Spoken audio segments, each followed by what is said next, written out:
guys, I hope you guys are all doing well. I know it's pretty tough times right now for a lot of you, and I know that a lot of you can't even go to the barn right now and see your horse or ride your horse.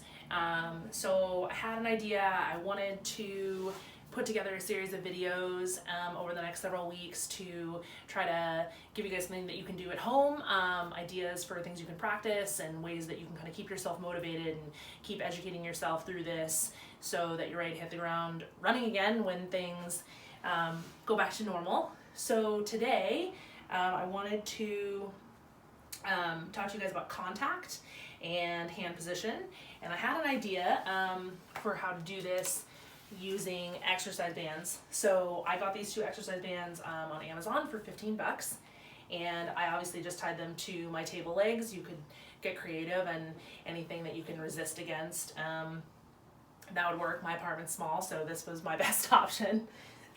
The first thing that I want to talk about with your exercise bands is correct hand position. So a lot of common mistakes that I see made. I see a lot of riders that let their thumbs drop down and in, and then their hands get flat and the elbow pops out. So practice holding your bands correctly, practice keeping your thumbs up, pulling your elbows in, letting your hands stay roughly hip width apart. That can depend a little bit. I find it helpful for myself, and I tell my students a lot to push your thumbs out. That can kind of help remind us to align those thumbs, pull those elbows in, so you don't get that dropped in hand, flat hand. Another common mistake that I see is breaking your wrist like that. So that interrupts the connection down the rein to the bit in the horse's mouth. So again, practicing with your bands, straight wrists, straight line from elbow down your arm through the wrist. And then just stand and kind of feel. So you guys probably hear a lot about having an elastic connection. So this literally gives you an opportunity to feel what that means, right? What does an elastic connection feel like? So kind of feeling evenly through both arms, feeling through your elbow, so then you can practice. So you probably heard your trainer say, okay, bend and supple your horse. So what does that mean? So we're gonna pretend my red band is my outside rein. My blue band is my inside rein. So if I'm wanting to, say, be on a 20-meter circle and bend and supple my horse, first I want to maintain my outside rein. I want to keep my outside hand still, keep that elastic feeling through my band on the right side.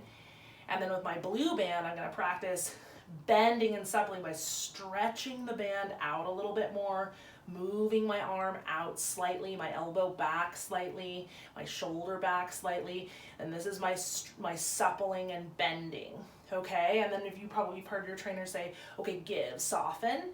So what does that mean exactly? What you don't want to do is just let go and just drop and have the band be loose. So you want to go from that stretching feeling to just relaxing back to that elastic connection, so a little bit less tension. And again, keeping your outside hand here, so not doing this, not dropping the outside and pulling back on the inside rein, but maintaining my red band and stretching a little bit my inside band. Okay, so something else that you can practice with these bands is how to achieve a half halt through your body, through using your shoulders, using your seat, using your core.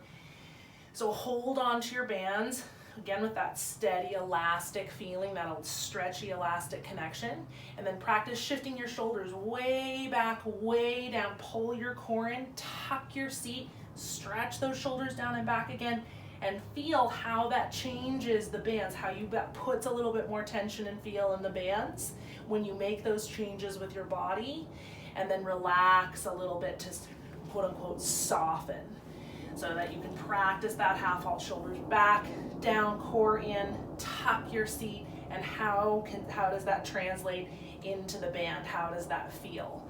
All right, so I hope you guys found that helpful. I'm also open to any ideas you guys have, anything you want to see me talk about, any questions you have, or something that I can explain to you guys in future videos. I would be happy to have that feedback, so shoot me a message, write a comment, and stay safe, everybody.